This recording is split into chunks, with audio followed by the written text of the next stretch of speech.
Based on the Fiat 500 city car, Abarth's entry into the hot hatch market offers a stylish bundle of fun brimming with character and Italian charm. The top-of-the-range 595 Competizione model is especially exciting, blending genuine performance car levels of speed with an enthralling soundtrack. However, it falls well short of the mark in a number of key areas, meaning it's hard to recommend one over similarly priced and more practical rivals, such as the Ford Fiesta Street, Peugeot 208 and Suzuki Swift Sport. Remember, while it may be sized to compete with cars such as the Renault Twingo GT, the 595's premium pricing takes it from sporty city car into full-blown hot hatch territory. 3 trim levels and power outputs depending on how hardcore customers want their 595 to be. There are 3 separate trim levels to choose from. The CO 595 is the basic trim level and offers up 145 horsepower. The mid-spec 595 Turismo produces 165 horsepower and the top-spec 595 Competizione boasts 180 horsepower and a swathe of performance upgrades. Enthusiastic handling lacks poise, boasting agile cornering and road holding. There's plenty to like about the Abarth 595's handling. It retains the charm of the Fiat 500 on which it's based, yet crucially manages to add some genuine performance car character into the mix as well. Compare its driving dynamics with class-leading contemporaries such as the Ford Fiesta ST and Peugeot 208 GTI, however, and the 595 falls short on overall engagement. It lacks the stability and control of its larger rivals, meaning the all-important confidence-inspiring approachability of the finest hot hatches is absent from the 595. Cabin comfort needs addressing. Drivers of an average height and above will struggle to get comfortable in the 595. Its non-adjustable standard seats are positioned far too high within the car to ever get properly comfortable. There are also issues with the headrest and adjustment levels for the seats and steering wheel, meaning potential buyers would be advised to take an extended test drive before committing to a deal. To find out more about this stylish and sporty small car, read on for the full Abarth 595 review. 3 power outputs on offer. 595 Competizione offers the most thrills. Stick with the standard manual gearbox. The Abarth 595 is available in 3 different trim levels, each one extracting different levels of power from the car's 1.4-litre turbocharged petrol engine. Customers also have the option of a robotized sequential gearbox, essentially an automatic gearbox with a manual override, which added £1,350 onto the price of the car at time of writing. We'd save the money and stick with the easy-to-use manual transmission no matter which 595 you go for, however.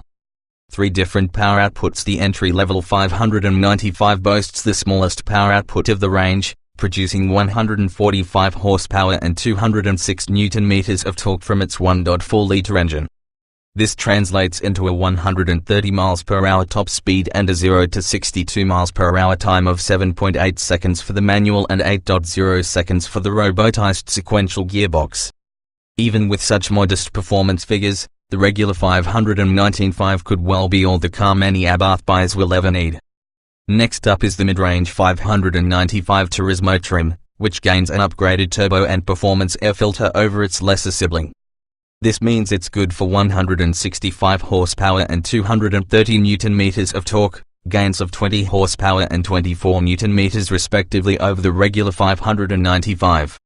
As a result, 0 to 62 mph drops down to 7.3 seconds, 7.4 for the robotized sequential gearbox, while top speed is bumped up to 135 mph. Both the 595 and 595 Turismo require the Sport Drive mode to be engaged in order to get maximum torque from the car. This setting also sharpens up the steering and throttle response in all 595 variants. Sat at the top of the 595 range is the flagship Competizione model. Although sharing many of its performance parts with the 595 Turismo, the Competizione ekes out a further 15 horsepower from its 1.4-litre engine, producing 180 horsepower and 250 Nm of torque, not an inconsiderable amount in a car weighing just 1,035 kilograms. The end product is a punchy, exciting engine that relies on its turbo to provide the lion's share of power and torque. Said turbo works best after 3,000 revolutions per minute, at which point the 595 competition has strong but linear power delivery until its 6,500 revolutions per minute redline. Raw figures are 0 to 62 miles per hour in 6.7 seconds, 6.9 for the robotized sequential gearbox, and a 140 miles per hour top speed. It doesn't feel quite as quick as a Ford Fiesta ST or Peugeot 208 GTI, but the 595 Abarth competition's acceleration has a relentless quality to it. Small car, big exhaust for driving enthusiasts. The record Munza quad exhaust system exclusive to the 595 competition steals the show. Crackling, burbling and rumbling through the gears, it gives the little Fiat a selling point few rivals can compete with and really adds to the occasion. Be warned, however, some drivers may find its constant vocals tiring, especially when cruising on motorways or driving around late at night. Fun handling and high grip levels. Torque transfer control improves cornering, lacks the poise and stability of rivals. The pint-sized Abarth is nimble and darty on twisting roads, offering a keen sense of fun and plenty of cornering grip in the dry. There isn't the same confidence-inspiring front-end stability and adjustability as the Ford Fiesta ST or Peugeot 208 GTI, however, and many will have to get used to the elastic-feeling steering. Clever electronic assistance is standard in a bid to help the front-wheel drive Abarth pull its way through tight bends. The Italian manufacturer has fitted a gadget called Torque Transfer Control, TTC, as standard on all 595s. It operates by automatically braking the inside wheel and using it as a pivot point when accelerating through a corner, tightening the car's line. It works well and allows the driver to safely carry more speed through bends. Yet there's always a sense that the wheels are overly eager to spin under acceleration and lose traction in the more powerful models. Indeed, get too eager with the throttle while cornering and the front end will squirm around under power as the tires struggle to deal with the levels of torque. Upgraded brakes and suspension on 595 competition. Customers who are willing to splash out on the most expensive 595 competition model will get upgraded suspension and high-end Brembo brakes. The latter offer excellent feel and feedback through the pedal while keeping the car stable under hard braking. The suspension, meanwhile, isn't overly firm and performs well on smooth roads yet struggles when faced with sharp bumps mid-corner, unsettling the balance of the car. For those after the optimum 595 driving experience, Abarth will also fit limited slip differential to the 595 competition in order to dramatically increase cornering grip and traction. It works like a more effective, mechanical version of the TTC system and should help rein in the high levels of torque. Driving position far too high for hot hatch. Headrest on standard seats is set too far back. Easy to read dials and intuitive infotainment system. The 595 boasts clear, easy to read dials and a chunky steering wheel, yet it's the driving position that really lets the side down. Standard driving position is far too high up in common with the Fiat 500 on which it's based. Drivers of the 595 sit incredibly high within the cabin and almost feel perched on top of the car itself. This isn't such a big problem for the 500 city car, yet a sporty hot hatch such as the 595 really needs to offer a lower, more involving seating position. Drivers with a tall torso will also notice that the rearview mirror sits directly in their line of sight, sometimes obscuring junctions and other vehicles. There's no reach adjustment in the steering wheel either and the pedals are set quite far towards the base of the seat. This means that in order to sit at a comfortable distance from the wheel, many drivers will feel too close to the pedals in an unnatural position. Headrest position too far back on standard seats. Another major gripe is the standard black fabric sports seats, also available in leather and Alcantara with carbon fiber seatbacks for an extra £1,200. They look great. Yet unless the person sat in them has the seat position bolt upright, the headrest is uncomfortably, and potentially dangerously, far back, leaving a sizable gap between the head and headrest. This is useful for those who wish to take the Abarth onto a racetrack and need the extra room to wear a helmet, but it creates a problem for those who predominantly use the car on road. Note also, that the front seats offer no height adjustment, while backrest adjustment is tricky thanks to an awkwardly placed control wheel. Aside from the ergonomic issues, the controls are well labeled and easy to use, although some of the plastics feel fragile.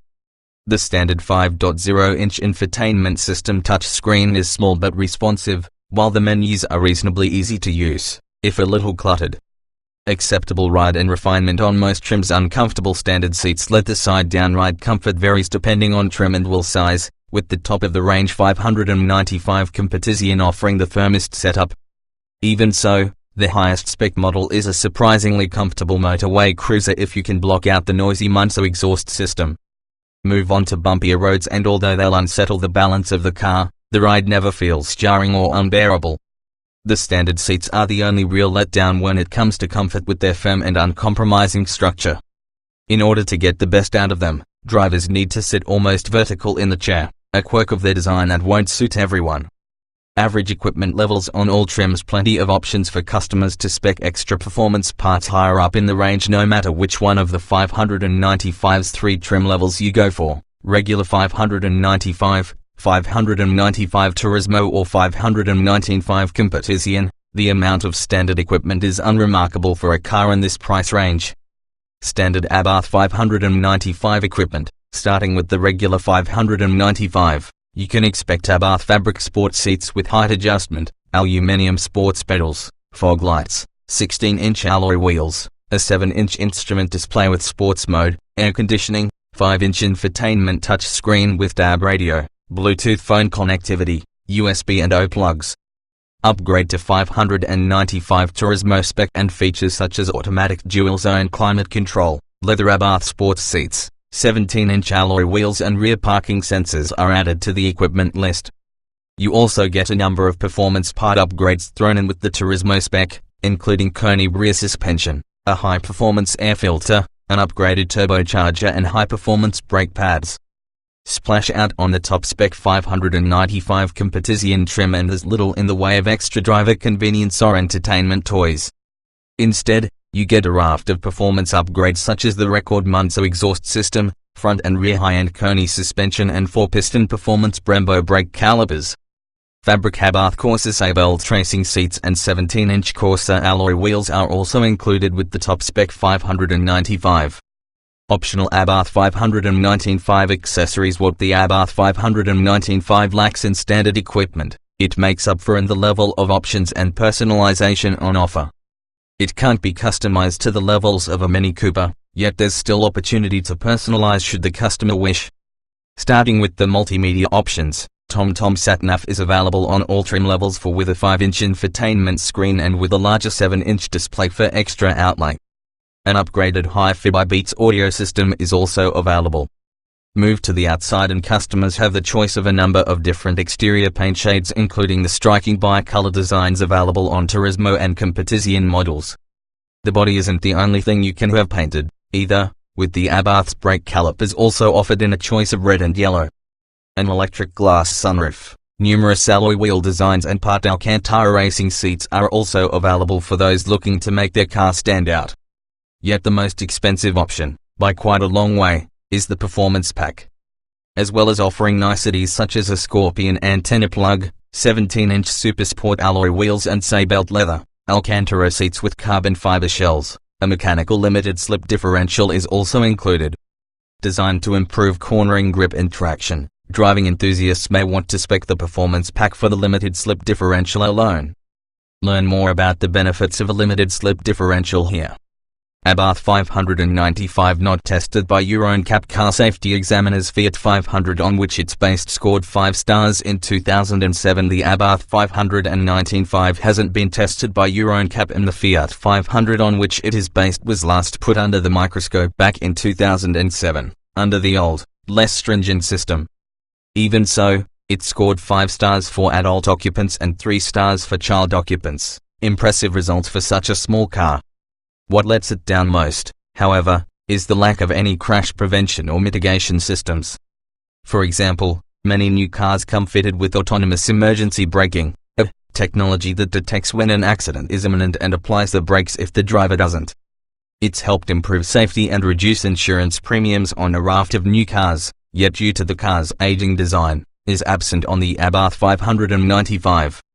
Cross-traffic alert, lane departure warning and hill start assist or other electronic safety aids absent from the Abarth. Boot space falls short compared to the 595's rivals. Rear seats only suitable for short journeys or kids. Reasonable storage within the cabin. There's no getting away from the fact that the Abarth 595 is a small car, and while the Fiat 500 on which it's based scores well for practicality compared to its city car rivals, the 595 doesn't fare as well in the hot hatch sector. With the rear seats in place, the Abarth boasts 185 litres of luggage capacity, increasing to 550 litres once they're folded down.